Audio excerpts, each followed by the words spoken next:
ኃጢአታችሁ ይቅር እንደተባለ የምታምኑ ሰዎች እስቲ እጃችሁ ያሁኑ ጊዜ ኃጢአታችሁ ይቅር እንደተባለ የምታምኑ እሺ ወደፊት ኃጢአታችሁ ይቅር እንደተባለ ኢየሱስ ያድናል የኃጢአት ይቅርታ ለምን ያህል ጊዜ ነው ይቅር የተባልነው ደግመህ እንዳታጠፋ አሁን ትቻለው በኋላ ግን እንዳታጠፋ ተብለን አይደለም ይቅር የተባልነው አፈሲስ የሚለው የግሪክ ቃል ስንጀምር እንደተማርነው በብሉይ ኪዳንም በአዲስ ኪዳንም ያለው ሐሳብ አንድ ሐሳብ ነው ብሉይ ኪዳን ላይ የኃጢአት ስርየት ለማድረግ ሁለት ወይፈኖች ሁለት ፍየሎች ይመጣሉ በአንዱ ላይ ለምንድን ነው እጁን የሚጭነው ካህኑ እስቲ የሚነግረኝ ሰው ካህኑ ለምንድን ነው እጁን የሚጭንበት እጁን ጭኖ የሕዝቡን ኃጢአት ሁሉ ነው የሚናዘዝበት እጣ ያወጣና አንደኛው ለመናዘዝ አንደኛው ለመስዋዕትነት ነው የሚለው ለምን ይመስላችኋል ማን ነው የሚነግረኝ የትምህርት ክላስ ስለሆነ ማን ነው የሚነግረኝ ለምን ይመስላችኋል አንዱ ለመስዋዕትነት ፍየል የሚለው አንደኛው ደግሞ የሕዝቡን ኃጢአት የሚናዘዝበት ለምን ይመስላችኋል ለምን የኃጢአት ይቅርታ ከሆነ አንድ ፍየል ለምን አልበቃም ለምን ሁለት ተፈለገ ያችሁ አንደኛው መስዋዕትነት የሚቀርበው ሰው በእግዚአብሔር ፊት ላለው ተጠያቂነት ነው አልሰማችሁኝ በኃጢአት ምክንያት የሰው ልጆች በእግዚአብሔር ፊት ተጠያቂነት ለሆነባቸው ነገር ያ የእንስሳ መስዋዕት ይቀርባል ለምን ደም ሳይፈስ ምን ስለሌለ ስርየት የለም ደም ሳይፈስ ምን የለም ስርየት የለም ሁለተኛው ስታዲያ ለምን አስፈለገ በቃ ደም ፈሰስ አይደል እግዚአብሔር የኃጢአት ይቅርታን አደረገ ታዲያ ሁለተኛው እንስሳ ለምን አስፈለገ ለምንድነው እጅ ተጭኖ በዚህ እንስሳ ላይ የኃጢአት የሕዝቡን ሁሉ ኃጢአት ካህኑ መናዘዝ ለምን አስፈለገው አያችሁ አንደኛው ለእግዚአብሔር ሲሆን ሁለተኛው ለኛ ህሊና ነው ሰው ኃጢአት ሲሰራ በእግዚአብሔር ፊት ብቻ አይደለም ተጠያቂ ሆነው በህሊና ውስጥም ነው በደለኛ ነህ ኃጢአተኛ ነህ ጥፋተኛ ነህ በእግዚአብሔር ፊት ይሄንን አድርገሃል የሚል ምን ስላለን ምን አለን ህሊና አለን በህሊናችን ፊትም ተጠያቂ ነን ስለዚህ ህሊናችን ተጠያቂ እንዳይሆን ይሄ ለመስዋዕትነት የቀረበው ፍየል ደሙ ተይዞ ወደ ቅድስተ ቅዱሳን ከተወሰደ በኋላ የምህረት መክደኛው ላይ ይረጫል ለምን ከስር ጥያቄ የሚያነሳ የእግዚአብሔር ሕግ አለ ሕጉን ያልፈጸመ ይሙት የሚል በስርየት መክደኛ ስር ያለ ምክንያቱም ታቦቱስ ምንድነው ያለው የአሮን በትር አለ መና አለ ሕጉ አለ ስለዚህ ሕጉ ምን ይያለ ስለሚጮህ ሕዝቡ ላይ ይፈረድ ብሎ ከስር ሕጉ ይጮሃል ያ ሕግ ሰው ካልፈጸመ ደም መፍሰሳል ስለዚህ በሕጉ ፊት ሕጉ የሚፈጠቅመውን ዲማንድ በምህረት መክደኛው ላይ ይረጫል የኃጢአት ይቅርታ በሁለት ፍየል ነው የተደረገው ዘሌዋውያን እንደሚነግረን አንደኛው ፍየል ለምንድን ነው የሚውለው በሁላችሁም ድምጽ ሲሁሉም ጉባኤ ላይ አንድ ላይ ለኃጢአት ስርየት አይደል ደም ሳይፈስ ስርየት ስለሌለ ያ የፈሰሰውን ደም ካህኑን ይዞ ወዴት ይገባል ወደ ቅድስተ ቅዱሳን ምኑ ላይ ይረጫዋል የምህረት መክደኛው ላይ ይረጫዋል ለምንድን ነው የሚረጫው የሕጉን ዲማንድ ለማሟላት ስለዚህ አንዱ መስዋዕት የሚቀርበው በእግዚአብሔር ፊት ሰውና እግዚአብሔር መካከል ላለው የጥል ግድግዳ ለሆነው ለኃጢአት የሚደረግ የእንስሳ መስዋዕት ነው ወይም የፍየል መስዋዕት ነው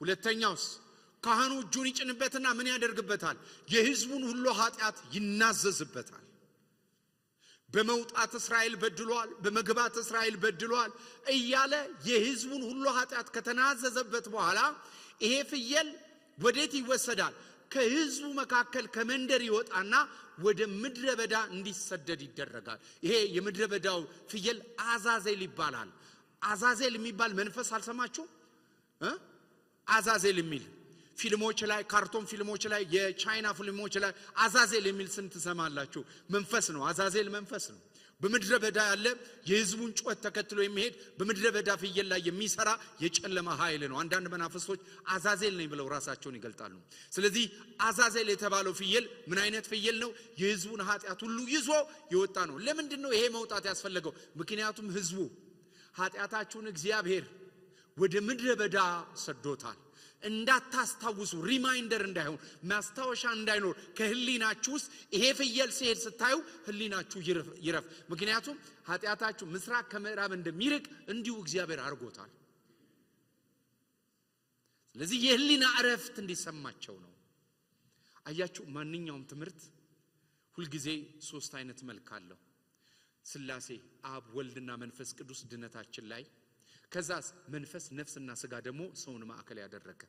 ስለዚህ ሰው በእግዚአብሔር ፊት ላለው ተጠያቂ ለሆነበት የኢየሱስ ደም፣ የሰው ህሊና ደግሞ ሊያርፍበት ለሚገባው ደግሞ የኢየሱስ ደም ይሰራል። ስለዚህ ይህ የክርስቶስ ኢየሱስ ደም የፈሰሰው ደም መጽሐፍ ቅዱስ ሲናገር ሁለት መልክ አለው። አንድም በእግዚአብሔር ፊት የኃጢአትን ስርየት ለማስገኘት የፈሰሰ ደም ነው ሲል፣ ሁለተኛው ደግሞ በህሊና ከሞተ ስራ አርነት ሊያወጣን ይላል። አሜን ነው። ይህንን ነው ባለፈው የተመለከተው። ታዲያ የክርስቶስ ኢየሱስ ደም አሁን ባይዘው ክሩሻል ኢሹ ነው የምናነሳው። በጣም መሰረታዊ ነገር ነው የምናነሳው። ምክንያቱም አንዳንድ ጊዜ ሰዎች ኃጢአታቸውን ካህን ለምንድን ነው የሚናዘዙት? ካህን ኃጢአታቸውን ይቅር ለምን ያስብላል? የት ነው የምናገኘው? ያዕቆብ ላይ ነው ጠቅሰው የሚናገሩት። ምክንያቱም ይሄ የተለመደ ነው በካቶሊክ በኮፕቲክስ እምነት በኦሪየንታል ኦርቶዶክሶች ውስጥ የተለመደ ነው። ወደ ካህኑ መጥቶ ህዝቡ ኃጢአቱን ይናገራል፣ ካህኑ ኃጢአቱን ያስተሰርያል። አንድ ሰው ኃጢአትን ቢሰራ ሄዶ ለካህን ይንገር አይደል የሚል ቃል አለ ያዕቆብ ላይ። ሁለተኛ በደላችንን ይቅር እንደምንል ኃጢአታችንን ይቅር በለን፣ ኃጢአት የሰዎችን ኃጢአት የሰዎችን በደል ይቅር እንደምንል በደላችንን ይቅር በለን። ስለዚህ የሰዎችን በደል ይቅር ካላልን በደላችን ይቅር አይባልም ወይ? ስለዚህ ይሄ የኃጢአት ይቅርታ በቅድመ ሁኔታ የታጠረ እኛ ከምናደርገው የሚነሳ ሌላስ ንስሐ ኃጢአታችንን ብንናዘዝ ኃጢአታችንን ሊቅር ይልል ዘንድ የታመነ ነው። ስለዚህ የኃጢአት ኑዛዜ ከሌለ የኃጢአት ይቅርታ ሙሉ አይደለም ወይ? ጠይቃችሁ አታውቁም? አንዳንድ ጊዜ የኃጢአት ይቅርታችሁ ሙሉ እንዲሆን ህሊናችሁ እንዲያርፍ ወይ ለሰው ቬንቲሌት ማድረግ አለባችሁ ለካህን፣ አለበለዚያስ ኮንፌስ ማድረግ አለባችሁ፣ አለበለዚያስ ሪፔንት ማድረግ አለባችሁ፣ አለበለዚያስ የሌላውን ሰው በደል ይቅር ማለት አለባችሁ፣ አለበለዚያ የእናንተ ይቅር ላይባል ይችላል። ይሄ ህሊናችን ላይ ሁሌ እንደ ኮሪደር ይቀመጣል። ለዚህ ነው አንዳንድ ጊዜ የዩቲዩብ ቻናሎችን ስትመለከቱ በአማርኛ እየተተረጎመ አለ። አንድ ኮሪያዊ አንድ ናይጄሪያዊ አይቻለሁ። ወደ መንግስተ ሰማይ ሄደው ምን ሊሰሩ እንደሄዱ ራሱ አይታወቅም። መንግስተ ሰማይ ሄደው ገሃነም ገብተው ከዛ የሚያውቁት አንድ የታወቀ ሰው ዘማሪ ሊሆን ይችላል፣ ፓስተር ሊሆን ይችላል፣ በገሃነም አገኙት። ለምንድነው የተገኘው? ይቅር ያላለው ሰው ነበረ የሚል ምስክርነት ሰምቻለሁ። ያችሁ እነዚህ አይነት ምስክርነቶችን እንጠቀም። ወንድማችንን ይቅር ለማለት ኢኒሺዬሽኑ ምን መሆን አለበት የሚለው ንስሐ፣ ኑዛዜ፣ እነዚህ በሙሉ መጽሐፍ ቅዱስ ላይ ስለተጻፉ በአግባብ ነው መጠቀስ ያለባቸው። የኃጢአት ይቅርታን በተመለከተ ግን ያለፈው ያሁኑና የወደፊቱ ኃጢአታችን ይቅር አልተባለም ካልን የኢየሱስ ክርስቶስ ደም ሙሉ አይደለም እያለን ነው። አሜን። ሶስት ነገሮችን ልንገራችሁ። የኃጢአት ይቅርታን በተመለከተ መጽሐፍ ቅዱስ ሶስት ነገር አስቀምጧል። አንደኛ የኃጢአት ይቅርታችን የሚወሰነው ካህኑ ላይ ነው። ሁለተኛ ኪዳኑ ላይ ነው። ሶስተኛ መስዋዕቱ ላይ ነው። ኢየሱስ ክርስቶስ ካህናችን ነው። የአዲሱ ኪዳንም ማዕከላዊ ነው። በሶስተኛስ ደረጃ ኢየሱስ ክርስቶስ ምንም ነው። እዛ ላይ ብቻ ያበቃ። ካህንም ነው፣ መስዋዕትም ነው። ሶስተኛስ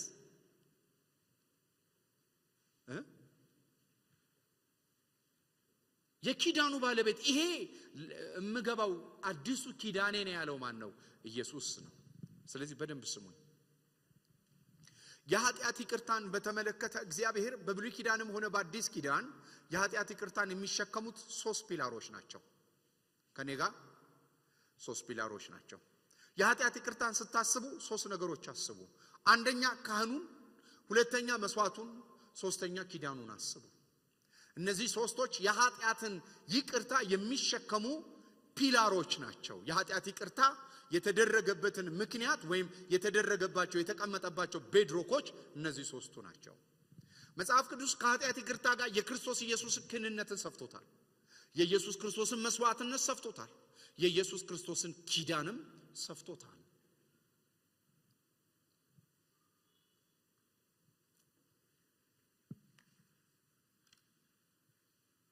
ጥቅስ ልስጣችሁ። ዕብራውያን 10:12 አውጡ። የዕብራውያን ጸሐፊ በዕብራውያን መልእክት ላይ ምዕራፍ 10 ቁጥር 12 ላይ የተናገረውን ተመልከቱ። እንደሚል ቃል እርሱ ግን ኢየሱስ ክርስቶስ ስለ ኃጢአት አንድ መስዋዕት ለዘላለም አቅርቦ በእግዚአብሔር ቀኝ ተቀመጠ። ምን አቅርቦ? የኃጢአትን ስርየት አቅርቦ በእግዚአብሔር ቀኝ ተቀመጠ።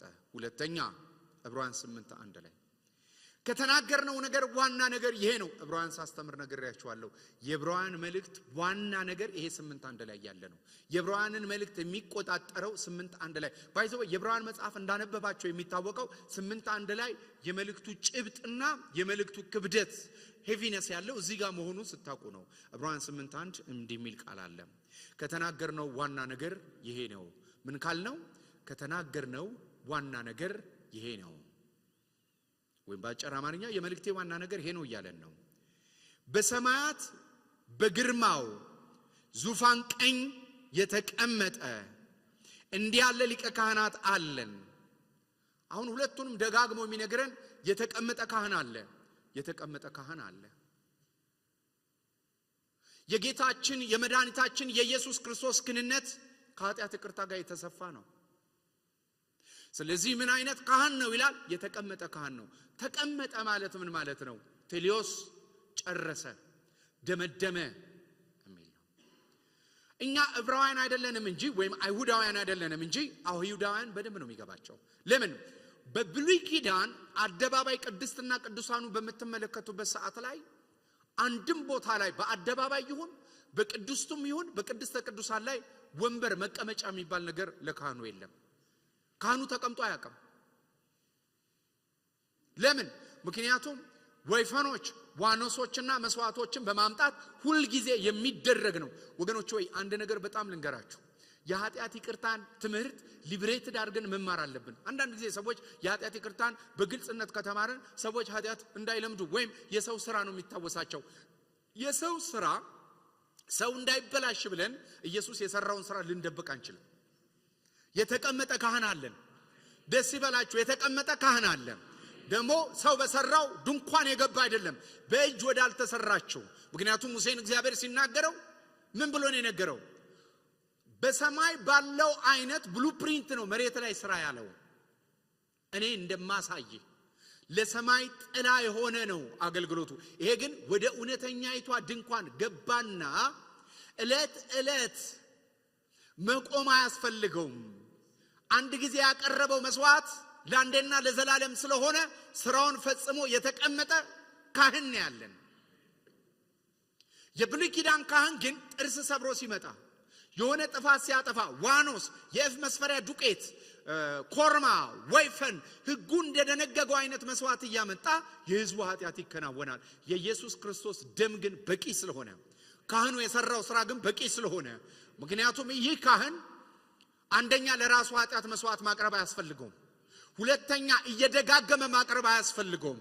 እውነተኛ የእግዚአብሔር በግ፣ እውነተኛ የእግዚአብሔር ካህን፣ እግዚአብሔር በልቤ ያለ ሐሳቤን ያደርጋል የተባለው ስጋን አዘጋጀውልህ የተባለው እውነተኛ ሊቀ ካህን፣ እንደ አሮን ያልሆነ እንደ መልከ ጸዲቅ የሆነ ካህን፣ ለዕድሜው ዘመንና ፍጻሜ የሌለው ካህን፣ በእጅ ወዳልተሰራችው ወደ እውነተኛይቷ ድንኳን ደሙን ይዞ የዘልቆ የገባ ካህን ተቀመጠ። በአባቱ ቀኝ ተቀመጠ። ቀኝ ማለት እግዚአብሔር መንፈስ ነው። ግራና ቀኝ የለውም። ቀኝ ምን ያመለክታል? የኃይል ቦታ፣ የድል ቦታ፣ የፍጻሜ ቦታን ያመለክታል። በብሉይ ኪዳን ሁለት ካህናቶች በሰናሃድሪን ወይም በሰባዎቹ የእስራኤል ሽማግሌዎች ሁለት ጸሐፍቶች ይቀመጣሉ። አንዱ በቀኝ አንዱ በግራ። በግራ የተቀመጠው የሰራችሁትን በደል ይመዘግባል። በቀኝ የተቀመጠው ነፃነታችሁና ልትከሰሱ አይገባም የሚለውን ይመዘግባል። ስለዚህ በእግዚአብሔር ቀኝ ሲል እግዚአብሔር መንፈስ ነው፣ ግራና ቀኝ ስላለው አይደለም። ግን የዕዳ ጽፋት የተቀደደበትን ዕዳ የለበትም የተባለበትን ስራውን ፈጽሞ የገባበትን አመልካች ነው። ስለዚህ የተሻለ ካህን አላችሁ። የእግዚአብሔር ቅዱሳን የተሻለ ካህን አላችሁ። አሁን እንደ አሮን አይነት ካህን አይደለም። የጸሎት ርዕስ ይዞ የሚሞት ካህን አይደለም። ድካም የሚከሰው ካህን አይደለም። በራሱ ነገር ቢዚ የሚሆን ሰዋዊ ካህን አይደለም። ለራሱ እንስሳና መስዋዕት ማቅረብ የማያስፈልገው ንጹህ የሆነ ኃጢአት የማይከሰው በአደባባይ የቀረ ካህን አይደለም። በአመት አንድ የሚገባ አይደለም። ገብቶ የቀረ ካህን ይዞ የገባ ካህን ነው ይሄ ካህን። ስለዚህ የተሻለ ካህን ስላለን የኃጢአት ስርየታችን ሙሉ ነው። ደስ ይበላችሁ። ስለዚህ የኃጢአት ይቅርታችን የተመሰረተው እዚህ ካህን ላይ ነው። ይሄ ካህን ላይ ነው። ሁለተኛ የኃጢአት ይቅርታችን መሰረት ያደረገው ኢየሱስ ክርስቶስ የተሻለና ፍጹም ካህን ስለሆነ ብቻ አይደለም፣ የተሻለ ኪዳን ውስጥ ስለገባን። ኪዳኑ እንደዚህ ይላል። የዕብራውያን መጽሐፍ ምዕራፍ 8 ከ1 እስከ 13 እናንተ አንብቡት። ከ1 እስከ 8 አንብቡት፣ እናንተ አንብቡት። አመጻቸውን እምራለሁ ኃጢአታቸውንም ደግሜ አላስብም። በሌላ አማርኛ ካውንቲንግ ማሽን የለም። ባልቦላውን አንስቼዋለሁ። ዛሬ ይሄን ያልሰራ ነገር ይሄን ያልሰራ የሚለው ባልቦላው ተነስቷል። ደግሜ አላስብም ይላል። ለምን? ምክንያቱም ያለው ደም የሰዎችን የኃጢአት መቁጠሪያ የነቀለ ደም ነው። ቆጣሪውን የነቀለ ደም ነው። ቆጣሪውን ወደ ኋላም ወደ ፊትም ያደረገ አይደለም። መቁጠሪያ አላስብም ማለት ሪማይንደር ኦፍ ሲን የለም። ኖ ሪማይንደር ኦፍ ሲን ሃው። ምክንያቱም እግዚአብሔር እኔና እናንተን የሚያየን አማረ በተባለ ግለሰብ አይደለም፣ ክርስቶስ በተባለ ማንነት ውስጥ ነው። ስለዚህ በኢየሱስ ውስጥ ሲመለከተን የአንደኛ ዮሐንስ እንደሚናገር ሳያቋርጥ እንደ ሻወር የሚፈስ ደም አለ። በዛ ደም ውስጥ ነው እግዚአብሔር እኔና እናንተን የሚያየን። ስለዚህ ነቆጣ መቀመጥ አይችልም። ስለማንሰራ አይደለም፣ ስለተሻሻለን አይደለም። ዘወትር የሚያጠፍ ደም ስላለ አይታይም። ስለዚህ የተሻለ ኪዳን ገብቷል። ስለዚህ መጽሐፍ ቅዱስ እንደዚህ ይላል፣ ይህ አዲስ ኪዳን ነው፣ ከእስራኤል ቤት ጋር የሚገባው አዲስ ኪዳን ነው ይላል የዕብራውያን ጸሐፊ። ጌታ ኢየሱስ በማቴዎስ ማርቆስና ሉቃስም ላይ ሲናገር ይህ ስለናንተ የሚፈሰው አዲሱ ኪዳኔ ነው ብሎ ጽዋን አንስቶ ሰጣቸው ይላል። ሁለተኛ ይህ ስለናንተ የሚቆረሰው ስጋዬ ነው ብሎ ደግሞ ህብስቱን አንስቶ ሰጣቸው ይላልና ይህንን ለምን አድርጉት ይላል? አልሰማሁኝም። ይህን ለምን አድርጉ ይላል? እስቲ ለመታሰቢያ በሉ። አሁን አያችሁ፣ የእንስሳ ደም ብሉይ ኪዳን ላይ የዋኖስና የእንስሳ ደም መስዋዕት ተደርጎ ሲቀርብ ኃጢአተኛ መሆናችሁን ለማስታወስ ነው። የኢየሱስ ደም ደግሞ ማስታወሻ አለው። ሁሉም ማስታወሻ አለው። ይሄ ማስታወሻው ምንድነው ብላችሁ ብትመለከቱ ኃጢአት ለአንዴና ለመጨረሻ ጊዜ ተፍቋል የሚል ሪማይንደር ነው ያለው። የጌታ እራት ላይ የሰራነውን የምናስታውስበት አይደለም፣ የሰራውን የምናስታውስበት ነው። ድካማችንን የምናወራበት አይደለም፣ ስለኛ የደከመና በቀራንዮ ያረፈውን የአዲሱን ኪዳን በግ የምናስታውስበት ነው። ስለዚህ የተሻለ ኪዳን ስላለ የኃጢአት ይቅርታችንን ይሄ ኪዳን ተሸክሞታል። በእንስሳና በዋኖሶች ደም አይደለም። እየደጋገመ መሞት በሚፈልገው በውጭ ላይ የሚረጭ ደም አይደለም።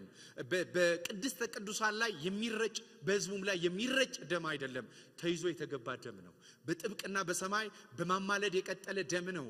ይሄ የኢየሱስ ክርስቶስ ክንነት በሰማይ የቀጠለበት የማማለዱ ስራ ኢየሱስ ክርስቶስ እባክህ ጸሎት እንደማመላለስ እባክህ ተዋቸው እያለ ዕለት ዕለት ደሙን እየቆረሰ አይደለም። የሚታይ ስራ ይዞ ስለገባ ነው። ሁለተኛ የተሻለ ኪዳን አለን።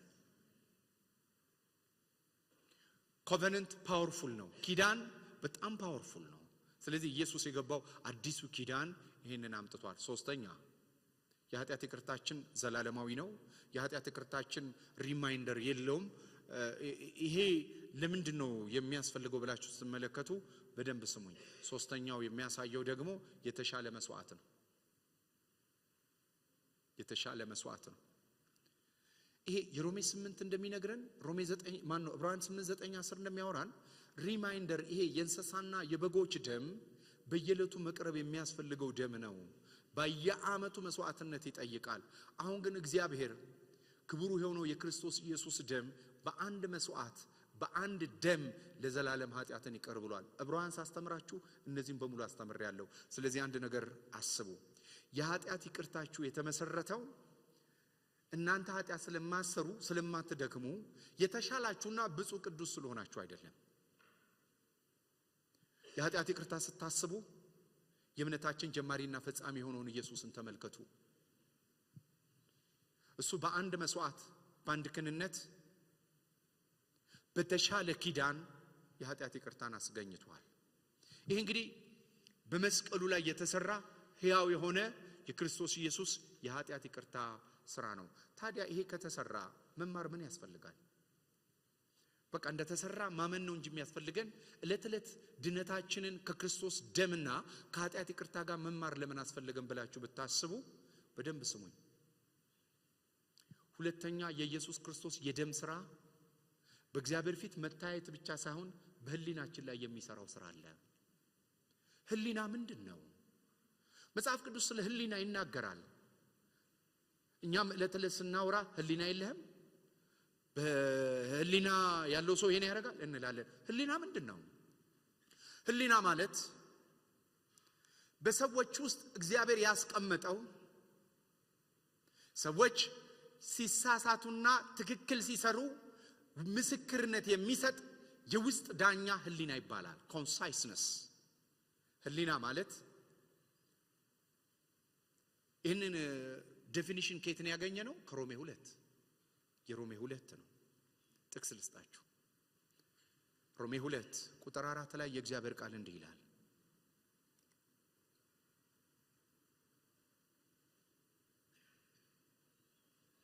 ሮሜ 2:14 ላይ ሕግ የሌላቸው አሕዛብ ከባህሪያቸው የሕግ ትእዛዝ ሲያደርጉ እነዚህ ሕግ ባይኖራቸው እንኳን ለራሳቸው ሕግ ናቸው። እነርሱም ህሊናቸው ሲመሰክርላቸው ሐሳባቸው እርስ በርስ ሲካሰስ ወይም ሲመካኝ በልባቸው የተጻፈውን የሕግ ሥራ ያሳያሉ።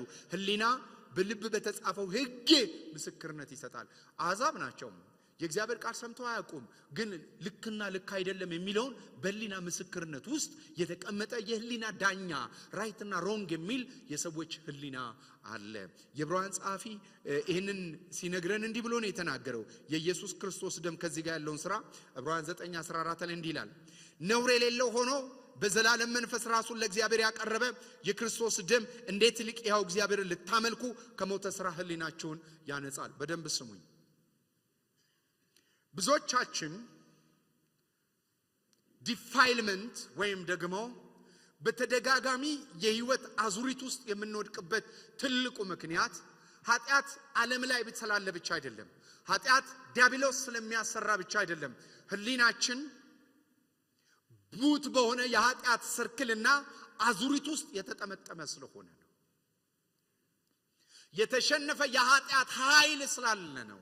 ስለዚህ ስለ ክርስቶስ ኢየሱስ ደም ስለ ኃጢአት ይቅርታ ትምህርት እየተማረን ስንሄድ ህሊናችን እየነጻ ይሄዳል። ይሄ ባይ ዘ ዌይ ህሊናችን ከእግዚአብሔር የተቀበልነው ዳኛ ነው። ክፉና ደግን ያውቃል የምንለው ህሊና ሊበረዝ ይችላል። በሞተ ስራ ሊበላሽ ይችላል። ሊደነዝዝ ሊጠበስ ይችላል። ሊደክም ይችላል። በህሊና ደካማ የሆኑ አለ መጽሐፍ ቅዱስ እንደሚነግረን። ስለዚህ ደካማ ህሊና አለ፣ የደነዘዘ ህሊና አለ። ጢሞቴዎስ እንደሚነግረን ቲቶ የተጠበሰ ህሊና አለ። ዛሬ የማህበረሰብንም የትውልድንም ምዕራፎችና ህጎችን መስመሮችን ሰዎች ጥሰው እንዲሄዱ የሚያደርገው ምን አይነት ህሊና ነው ብትሉ የወደቀ ህሊና፣ በኃጢአተኝነትና በሞት ስርዓት ውስጥ በድግግሞሽ የሚኖር ህሊና ነው። ይህንን ህሊና መፍታት የሚችል አንድ ነገር ነው። በደንብ ስሙኝ። ጊልቲነስ የምንለው ወይም ኩነኔ ወይም የኃጢአተኝነት ስሜትና ብርደን በሰዎች አእምሮ ላይ ካለ ምናልባት ሉተርን ምሳሌ አድርገን መውሰድ እንችላለን። ሉተር ሰውነቱን በቀዝቃዛ ወይም በበረዶ ላይ ራቆቱን ሰውነቱን ይንከባለላል። ለምንድን ነው የሚከባለለው? በኃጢአተኝነትና በበደለኝነት ስሜት ውስጥ ስለሚመላለስ እንዲህ ያደርጋል። ከዛ ሲነሳ ግን በህይወት ዘመኑ በፊት ካደረገው በላይ ፈጽሞ ያደርጋል። ኩነኔ ወይም የኃጢአተኝነት ስሜት በህሊናችን ውስጥ ካለ በህይወታችን ውስጥ በተደጋገመና ጠለቅ ባለ የኃጢአት ጉልበት ውስጥ እንድንኖር እንድንዘፈቅና ከዛ እንዳንወጣ ያደርገናል። ህሊናችን ላይ ማሰሪያው ስለተቀመጠ። ስለዚህ የኢየሱስ ክርስቶስን ደምና የኃጢአት ይቅርታ ስንማር ነው ከዚህ ነገር ሊብሬትድ እያደረግን አርነት እየወጣን የምንሄደው። ምክንያቱም ከሞተ ስራ ህሊና ነፃ ያወጣል። ለካ የሰው ስራ ሙት የሆነውን ስራ ምክንያቱም ሰውነታችሁን ሕያውና ቅዱስ ነው አይደለም የሚለው። ሕያውና ቅዱስ ስራ እንዳንሰራ በሞተ ስራ እንድንመላለስ የሚያደርገን በህሊናችን ውስጥ የተደበቀ የክስና የኃጢአተኝነት የበደለኝነት ጉልበት ነው። ይሄ ስነ ልቦናዊ መፈታት ብቻ አይደለም፣ መንፈሳዊ እስራትም እሱ ውስጥ ነው ያለው። ጠላት በብዙዎቻችን አእምሮ ላይ ቀርቅሮ ማስቀመጥ የሚፈልገው ለዚህ ነው። አትበቃም፣ አትችልም፣ በደለኛ ነህ አንተም ብሎ አማኝ። ስለዚህ ከዚህ ውጭ ልንሄድ አንችልም። የህሊና እስረኞች ያደርገናል ዲያብሎስ። ይህን ዓለም ደግሞ ተመልከቱ። በእንዲህ አይነት ህይወት ብልጥ ካልሆንክ፣ ካልቻልክበት፣ ከዓለም ጋር ካልተሳተፍ፣ እጅ ካልጨበት፣ ዓለምን ኮንፈርምድ ካልሆንክ ልትሄድ አትችልም። መጽሐፍ ግን እንደዚህ ይላል፣ ዶንት ቢ ኮንፈርምድ፣ ዓለምን አትምሰሉ ይለናል። ግን በምን? በህሊናችሁ ታደሱ። የተሰወረና የተከማቸ የኃጢአት አቅም ያለው ህሊና ውስጥ ነው፣ ወይም አእምሮአችን ውስጥ ነው። ህሊና የአእምሮ አንዱ ፓርት ነው። አንዳንድ ሰዎች የመንፈስ ይላሉ። ኮንሳይስነስ ራይት እና ሮንግ ግን የህሊናችን የአእምሮአችን ፓርት ነው። እስቲ እንውሰድ። እጃችሁ ጥፋት አጥፍቶ አያውቅም። እግራችሁ ጥፋት አጥፍቶ አያውቅም። ሰውነታችሁ የኃጢአትም የጽድቅም ዕቃ ጦር ዕቃ ሆኖ እንዲቀርብ ካስፈለገ ትልቁ ስራ መሰራት ያለበት በህሊናችን ውስጥ ያለው ድምጽ የበደለኝነትና የኃጢአተኝነትን ድምጽ መሸነፍ አለበት። እሱን ማሸነፍ የሚችለው የኢየሱስ ክርስቶስ ደም ብቻ ነው። አንዳንድ ጊዜ እዚህ ሳይካትሪስት ያጠናችሁ የስነ ልቦና ሙራኖች አላችሁ። ሰዎች በጣም ነው የሚስማሙት እዚህ ያሉትም ሰዎች፣ ምክንያቱም ሳይንሱም ስለሚል ብዙ ሰዎች ህይወታቸው ባላስፈላጊ እስራት ተውት። እንዲሁም ትልቁ ኃጢአት የሚባለው ራስን ማጥፋት አይደል? ሰዎች ራሳቸውን እስኪያጠፉ ድረስ ሱሳይድ እስኪያደርጉ ድረስ ጊልቲነስን ዲቨሎፕ ያደርጋሉ። እንግዲህ ትልቁ ኃጢአት ራስን ማጥፋት ነው። ራስን እስከሚያጠፉ ድረስ በህሊና ውስጥ የኃጢአተኝነትና የበደለኝነት ስሜት ድራይቭ ይደረጋል። መጽሐፍ ግን እንዲህ ይለናል፣ በክርስቶስ ላሉ አሁን ኩነኔ የለባቸውም። ጳውሎስ በክርስቶስ በኩል ያሉ ኃጢአት የለባቸውም ኩነኔ የለባቸውም ሲል እኮ ሮሜ 7 ላይ ያለውን ስቃይ ግን ሳንረሳ ነው። ስለዚህ ብሎ ስለሚጀምር 7 ላይ መምጣት አለብን። 7 ላይ ጳውሎስ ብዙ ስቃይ አሳልፏል። እኔን ስትመለከቱኝ በህሊናዬ በእግዚአብሔር ሕግ ደስ ይለኛል። በቃ ደስ ይለኛል፣ በአእምሮዬ ደስ ይለኛል። ላደርገው ስፈልግ ግን ይሄንን ሕግ የሚቃወም በብልቶች የሚሰራ ሌላ ሕግ አለ። በብልት የሚሰራ የአእምሮ ሕግ የብልት ሕግ እያለ ይነግረናል። የእግዚአብሔር ሕግ እያለ ይነግረናል። የእግዚአብሔርን ሕግ ላለማድረግ የኃጢአት ሕግ በብልቶቼ ላይ ይሰራል። ከዚህ አርነት የሚወጣው በህይወት መንፈስ ሕግ ነው። ሌላ አራተኛ ሕግ ይጠቅሳል። ስንቶቻችሁ በህይወታችሁ ማድረግ የምትፈልጉትን ነገር በህይወታችሁ ደስ እያላችሁ ማድረግ ፈልጋችሁ ማድረግ የምትከለከሉት ለምን እንደሆነ ታውቃላችሁ? በህሊናችሁ ውስጥ እስር ቤት ስላለ ነው። ህሊና ላይ የተቀመጠ ጉልበት ስላለ ነው። ይህንን ማንጻት የሚችለው ጌታችን ኢየሱስ ክርስቶስ የሰራውን ይህንን ደም ስንማር ይሄ ደም ህሊናን ያነጻል ይላል። ከሞተ ስራ አይገርምም? ስራ እኮ ነው። ምን አይነት ስራ? ሙት ስራ። ሙት ስራ የተባለው ለምንድን ነው? በህግ በኩል ለመጽደቅ የሚፈልግ ስራ ሊሆን ይችላል። በሁለተኛ ደረጃስ ሙት ያስባለው ምንድን ነው? በእግዚአብሔር ፊት በራስ ስራ የመጽደቅ ፍላጎት ሊሆን ይችላል። ከዛስ በኋላ ክርስቲያናዊ የሆነውን ኢቲካል የሆነውን ህይወት የመኖር አቅም ማጣት።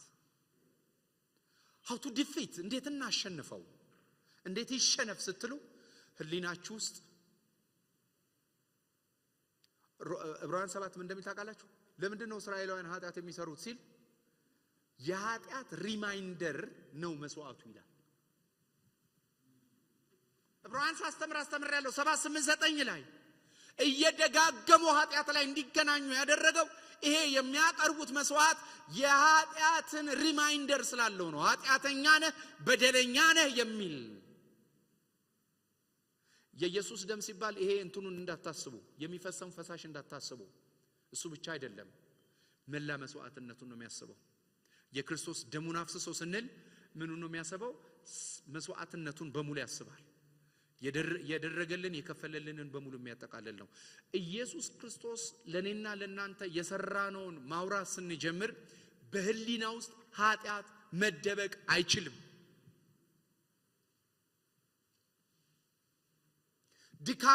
ድካማ ነኝ አልችልም የሚል አግሪመንትን አግሪ ስላደረግን አይደለም አርነት የምንወጣው። አርነት የወጣንበት ደም ሲገባን ግን አርነት እንወጣለን። ሳውዝ አፍሪካ the burden of freedom የሚል የማይልስ ሞኖሮን መጽሐፍ ማንበብ ትችላላችሁ።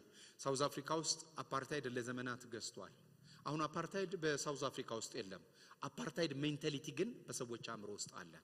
ባይኖርም መብታቸውን አያውቁም፣ ባይኖርም ግን ግዴታቸውን አያውቁም። ለምን? በአእምሮ ሴት አድርጎት ይሄዳል።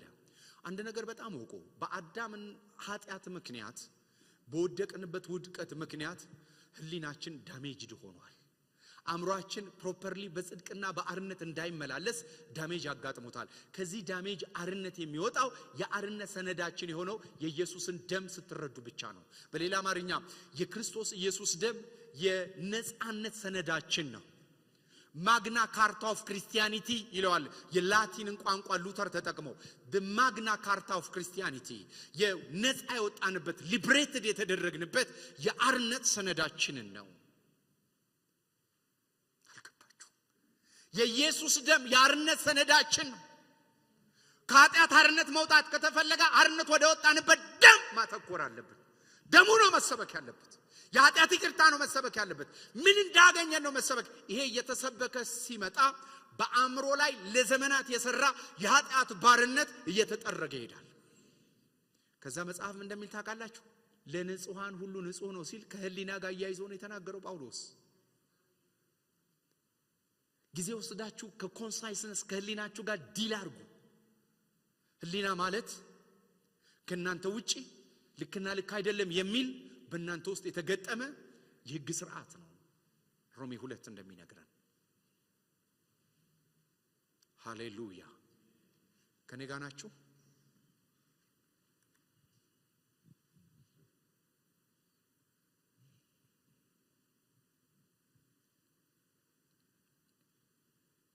መጽሐፍ ቅዱስ ጥሩ ህሊናና የክርስትና ህይወት የተገናኘ ነው። ጤናማ የክርስትና ህይወት ጤናማ ከሆነ ህሊና ጋር የተገናኘ ነው። ሐዋርያት ሥራ ምዕራፍ 23:1 ላይ ጳውሎስ ምን ይላል? 23:1 ላይ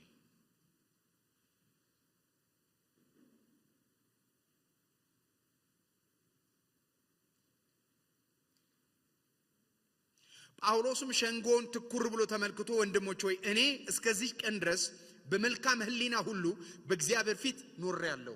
አይገርምም? በምን? በመልካም ህሊና። ህሊና ቅድም እንዳልኳችሁ ንጹህ ነው። በኃጢአትና በውድቀት ምክንያት ግን ዲፋይልድ ሆኗል፣ የተበላሸ ሆኗል። ጳውሎስ የተበላሸን ህሊና የደነዘዘ የተጠበሰ ብሎ የገለጠባቸው ቦታዎች አሉ። ዛሬ ግን መልካም ህሊና እንዲኖረን በክርስትና 24:1 ላይ ጠቅሶታል። እዚሁ ሐዋርያት ሥራ ምዕራፍ 24 ላይ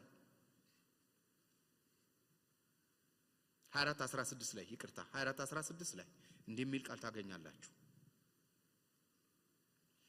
ስለዚህም እኔ ደግሞ በእግዚአብሔርና በሰው ፊት ሁልጊዜ ነውር የሌለበት ህሊና ትኖረኝ ዘንድ እተጋለሁ።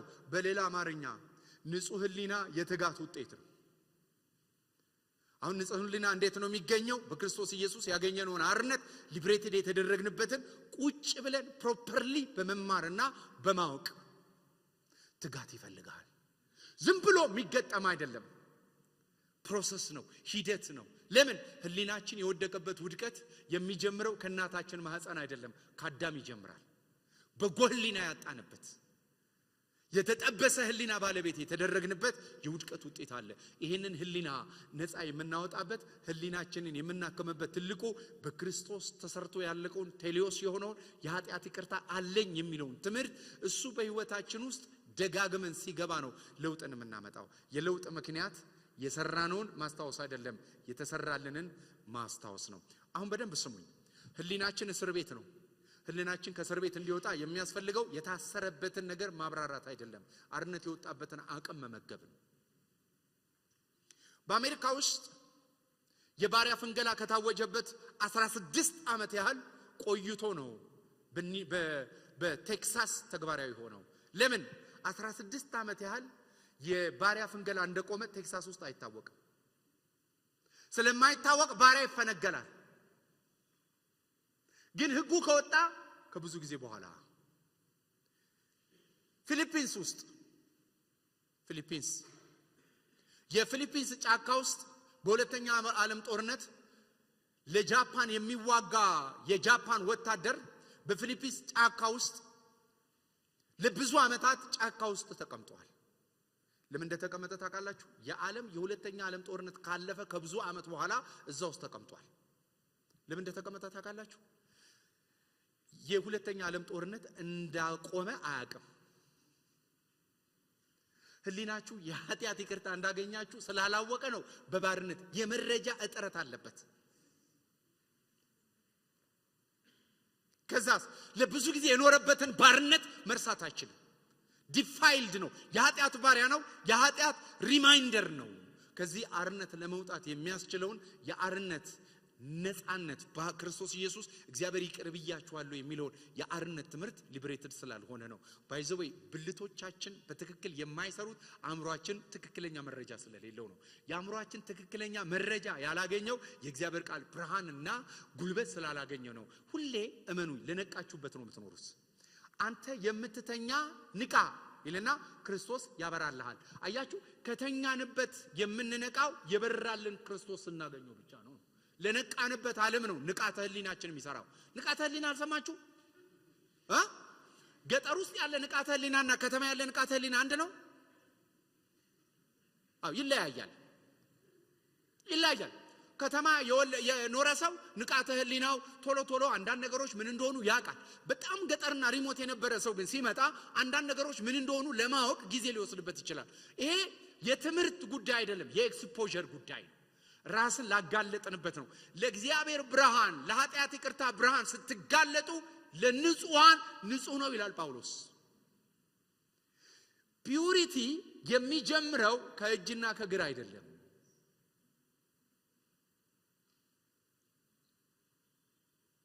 እግር ሰልጥኖ አይደለም ሌላ ቦታ የሚሄደው። እጅ ሰልጥኖ አይደለም ሌባ የሆነው። እዚህ ነው፣ ኮንሳይስነስ ላይ ነው ያለው፣ ህሊና ላይ ነው ያለው። ህሊናን ደግሞ ሪፎርምድ ለማድረግ ሪፎርም የሚደረግበት ቲቺንግ፣ ይሄ ቲቺንግ ነው። ታዲያ ለምንድን ነው ይሄ ነገር ያልሆነው ብትሉ፣ አንተጋም። ወደዚህ አይደለም የምንተጋው፣ ወደዚህ ስለማንተጋ፣ ወደ ተደረገልን ሊብሬትድ ወደሚያደርገን ነገር ስለማንተጋ ነው።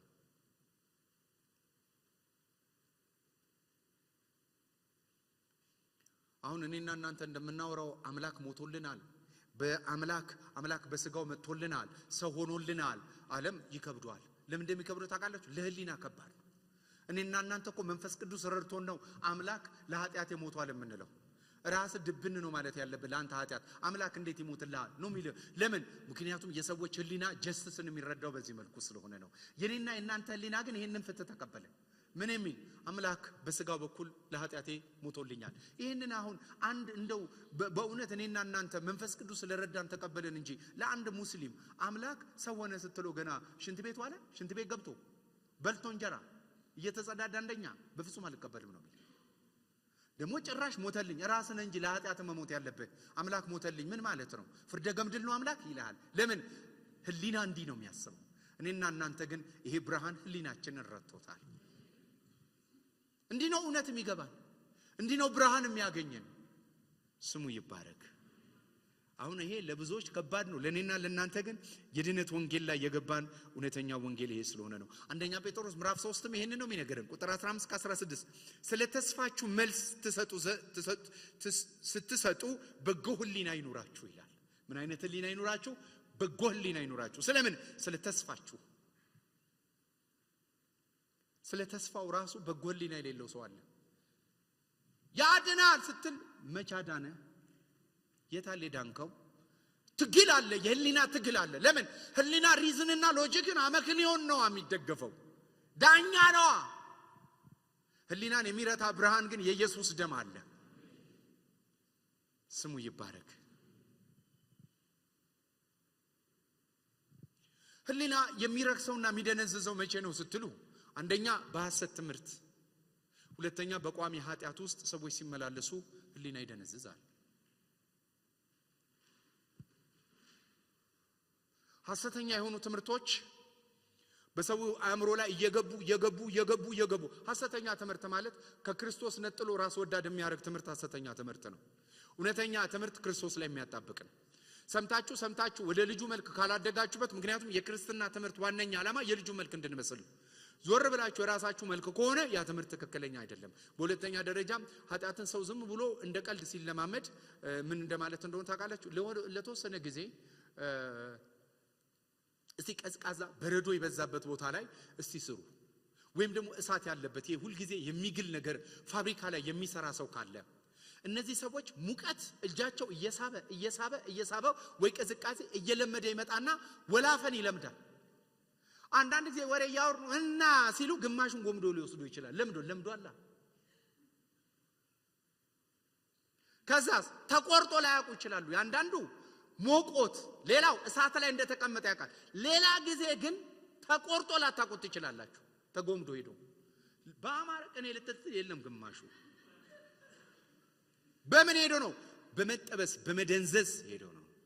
አንዳንድ ጊዜ ሰዎች ወደ እንደዚህ አይነት ድንዛዜ በትምህርትና በኃጢአት ኃይል ሊመጡ ይችላሉ። ስለዚህ ኃጢአት አእምሮ ሊያደነዝዝ ይችላል። የኃጢአት ይቅርታን ማወቅ ግን ከደነዘዘ ህሊና አርነት ያወጣናል። ሊደነዝዝ ይችላል። ባይዘወይ ህሊናን ብዙ ጊዜ ሰው የሚያነሳው ከኩነኔ አንፃር ነው። ልጆች ሆይ ኃጢአትን አታድርጉ። ለምን? ልጆች ናቸው። ወደ ጌታ ስለመጡ ሲንኮንሸስ አላቸው። የኃጢአት ኮንሸስ ስላላቸው ባደረጉት ነገር የበደለኝነትና የኃጢአተኝነት ስሜት እርግጥ ነው የበደለኝነትና የኃጢአተኝነት ስሜት እንዳይሰማን የኢየሱስን ደም መማር እንዳለብን ሁሉ እንዳንደነዝዝም መጠንቀቅ አለብን። ምክንያቱም ከዚህኛው ወደዛኛው ጽፍ እንዳንዘል።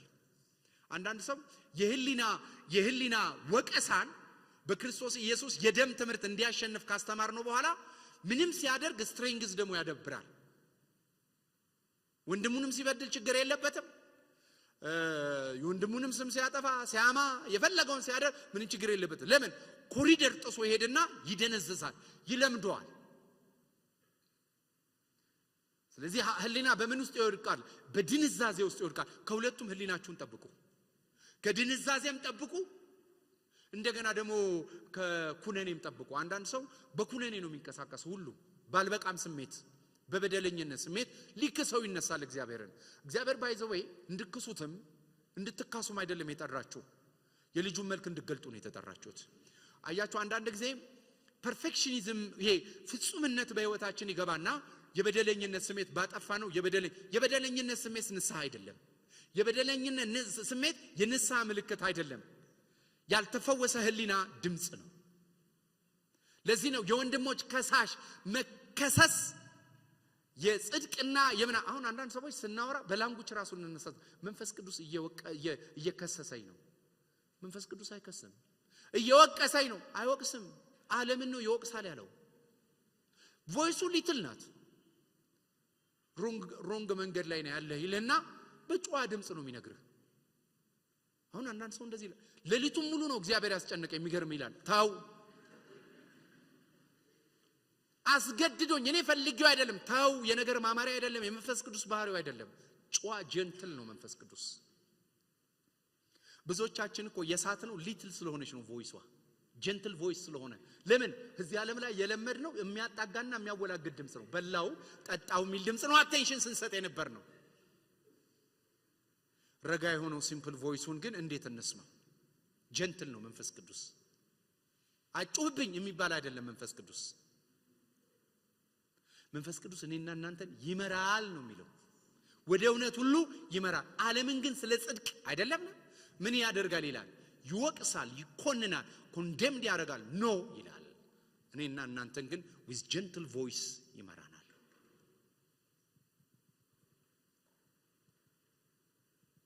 አሜን ነው። ስለዚህ ከሁለቱ ይሄ ሁለት ጽንፍ ስለማይ ነው። አንዳንድ ሰው we have no any condemnation yes ምንም አይነት ኩነኔ የለብንም በክርስቶስ። እውነት ነው፣ መጽሐፍ ቅዱስ ይላል በክርስቶስ ላሉ ኩነኔ የለባቸው። ይሄ ግን አንድ ዕውቀት ነው። ይሄ ኩነኔ የለብኝም ተብሎ በክርስቶስ ኢየሱስ የመስቀልን ስራ የኃጢአት ይቅርታ ትምህርት ወደ በጎ ህሊናችንን ካለወጠን ወደ መደንዘዝና ወደ መጠበስ ይመጣል። ጢሞቴዎስ ህሊናቸውን የጠበሷል ይላል። የተጠበሰ ህሊና ይላል ምንም ሲያደርግ ምንም የማይመስለው። ጳውሎስ ተጋለው፣ ጴጥሮስም ተጋለው በጎ ህሊና እንዲኖረን ፒውር ኮንሳይስነስ።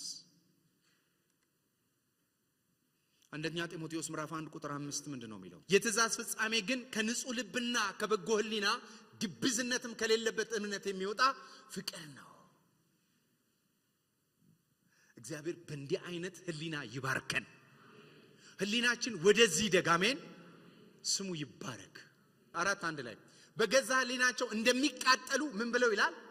ደንዝዘው የደነዘዙ ምን ያደርጋሉ? መንፈስ ግን በግልጥ በኋለኛው ዘመን አንዳንዶች የሚያስቱ መናፍስትን በውሸት ግብዝነት የተሰጠውን የአጋንንት ትምህርት እያዳመጡ ይላል። ይሄ የአጋንንት ትምህርት ነው ይሄንን የሚያመጣው ድንዛዜ።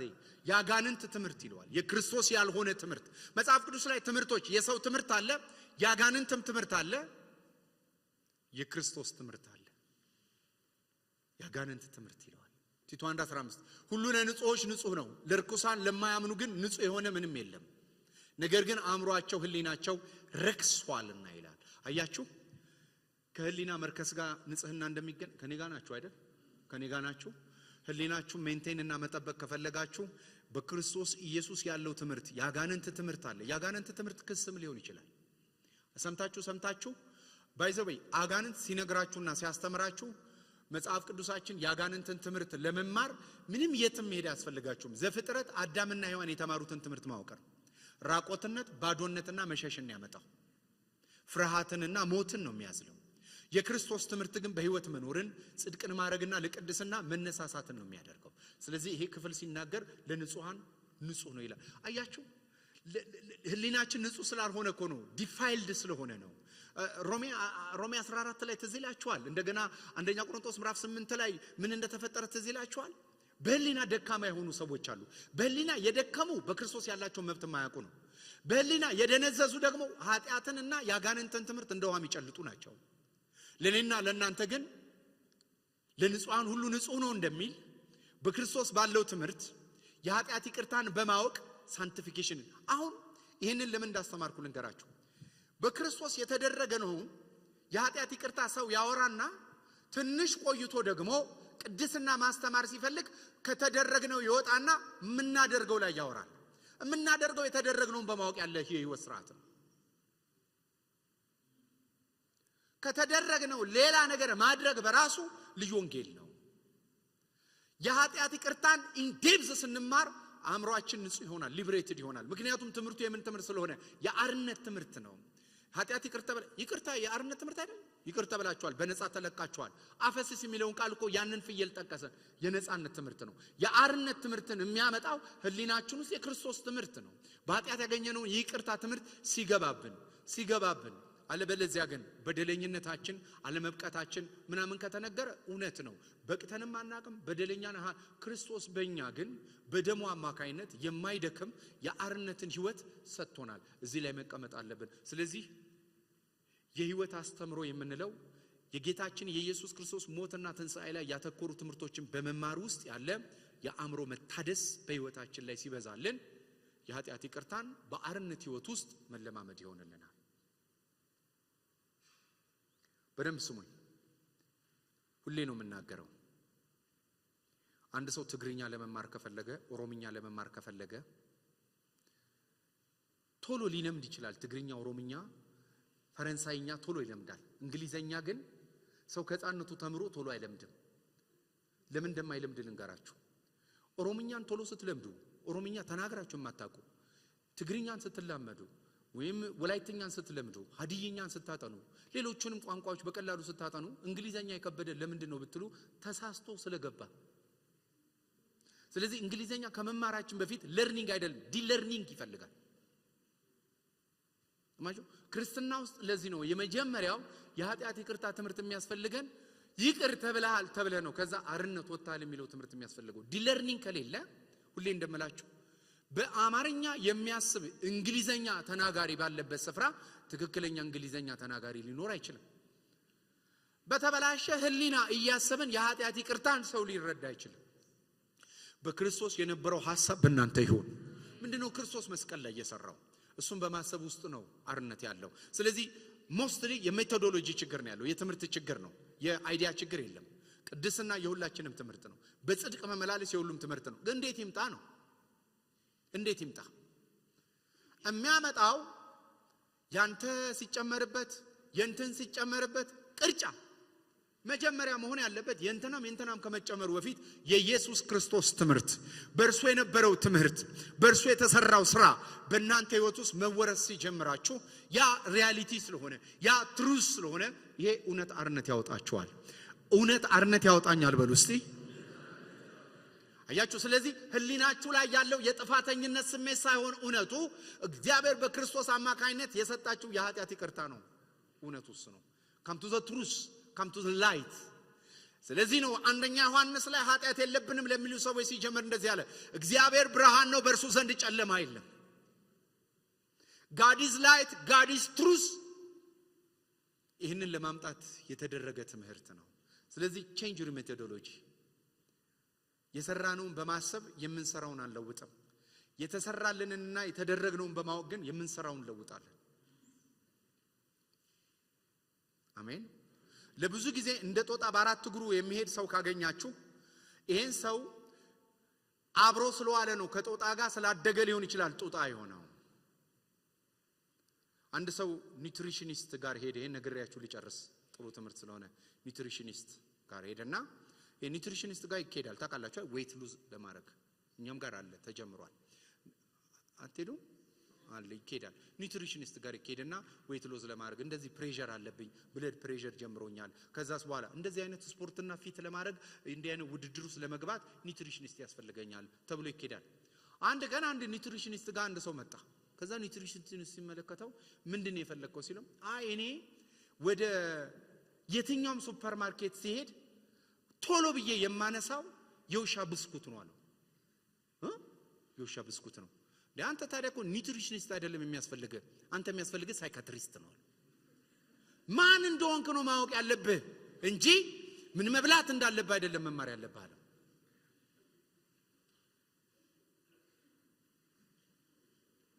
ማን እንደሆነን አወቅን። በበጉ ደም ልብሳቸውን ያጠቡ ከጨለማ ወደሚደነቅ ብርሃን የተጠሩ በሰማይ በተዘጋጀው አዲስ ዝማሬ ሕዝብን ከነገድና ከቋንቋ ዋይተሃልና ተብሎ አዲስ ዝማሬ የተዘጋጀለት ክቡር ሕዝብ ነን። ክቡር ሕዝብ ነን። ክቡር ሕዝብ ነን። የኃጢአት ይቅርታ በደም ያገኘን ሕዝብ ነን። ደም አናክፋፋም። ደግሙን አክፋፉ የተባሉ ሰዎች ስራቸውን ለማቆም የሞከሩ ናቸው። የኢየሱስ ደም ክቡር ደም ነው። ከአቤል ይልቅ የሚናገር ደም ነው። የኃጢአት ይቅርታ ያገኘንበት ክቡር ደም ነው። ደሙኛ ጋር የከበረ ነው። እንደ በግ ደም፣ እንደ ዋኖስ ደም፣ እንደ ሰው ስራ ደም አይደለም የምናስበው። እንደ ሕያው የእግዚአብሔር ልጅ የክርስቶስ ኢየሱስ ደም አድርገን ነው የምናስበው። ደሙን አፍስሶ አድኖናል። ስለዚህ ይሄ ደም እናንተ ቤትና እናንተ ጓዳ ላይ ክቡር ደም ይሁን። ያጥበናል፣ ይለውጠናል። ይሄ ሲገባብን ይሄንን በህይወታችን ስናስገባ ማንነታችን ይለወጣል። ስሙ ይባረክ። ደስ ብሏችኋል? ክብር ለኢየሱስ ይሁን። ከዚህ ቀን ጀምራችሁ ፎከስ አድርጉ። መጽሐፍ ቅዱስ የተጻፉ ስለ ኢየሱስ ስለሆነ አብርሃምን አንብባችሁ ኢየሱስ ጋር ነው። ኤልያስን አንብባችሁ ኢየሱስ ጋር ነው። መጽሐፍት ሁሉ ስለሱ ያወራሉ። በህይወታችሁ ውስጥ ሶስት ነገሮችን ሁሉ ጊዜ አድርጉ። አንደኛ ከእግዚአብሔር የመገለጥና የጥበብ መንፈስ ጠይቁ። ሁሌ ስንንበረከክ በጸሎት ሰዓታችን ውስጥ ሌሊት የመነሳት ልምድ ያላችሁ ማታ ላይ የምትጸልዩ እግዚአብሔር ጊዜ ሰጥቷችሁ የጸሎት ህይወት ያበዛላችሁ ሰዎች ካላችሁ ስትንበረከኩ ጸሎታችሁ እንዲበሉ የጥበብንና የመገለጥን መንፈስ ስጠኝ በሉት። ከዛ እርሱን ማወቅ ይሆናል። አሜን ነው። ስለዚህ እርሱን ከማወቅ ቀጥሎ ደግሞ እርሱን መለማመድ። ኢየሱስን ማወቅ አንድ ነው። ኢየሱስን መለማመድ ሁለተኛው ነገር ነው። ክርስቶስ ለእናንተ የሰራውና በክርስቶስ የተደረጋችሁትን ማወቅ አንዱ ዕውቀት ነው። ሙሉ ትምህርት ግን አይደለም። ምድሪቷ ላይ እያስቸገረ ያለው ትምህርት ይሄ ነው። የተደረግነውንና ያደረገልንን በማወቅ የምንለማመደውን ህይወት ሳንሰማ እንወጣለን። ግን ሁለተኛ ትምህርት አለ። ኢየሱስ የምናውቀው ትምህርታችን ብቻ አይደለም፣ የምንኖረው ህይወታችንም ነው። ኢየሱስ ክርስቶስ ህይወቴን ሰጠኋችሁ ብሏል። ስለዚህ እንጀራ ነው የምንበላው፣ ውሃ ነው የምንጠጣው፣ አለት ነው በጭንቃችን ጊዜ ላይ ውሃ በሌለበት ስፍራ ውሃ የሚሆነው፣ ባህር የሚከፍልልን የርስታችን መያዣ የህይወታችን ጉልበት እሱ ነው። ማንም የተጠማ ቢኖር ወደ እኔ ይምጣ አለ። ስለ ህይወት አብራራለታለሁ አላለም። እኔ ውሃ በትመለከቱ በጣም አብራሪ ነኝ አላለም። የህይወት ውሃ ምንጭ ይጠጣል። ልምምድን ነው የሚያለው። ከዛ በኋላ ከሱ ይወጣል። ስለዚህ ኢየሱስ የምንለማመደው ህይወታችን ነው። ሶስተኛ ደረጃ ኢየሱስ ክርስቶስ በልምምድ ብቻ የሚቆር ሚስቲካል ብቻ አይደለም፣ የሚገለጥ ህይወታችንም ነው። ስሙ ይባረክ። ይሄ ህይወት ይብዛልን።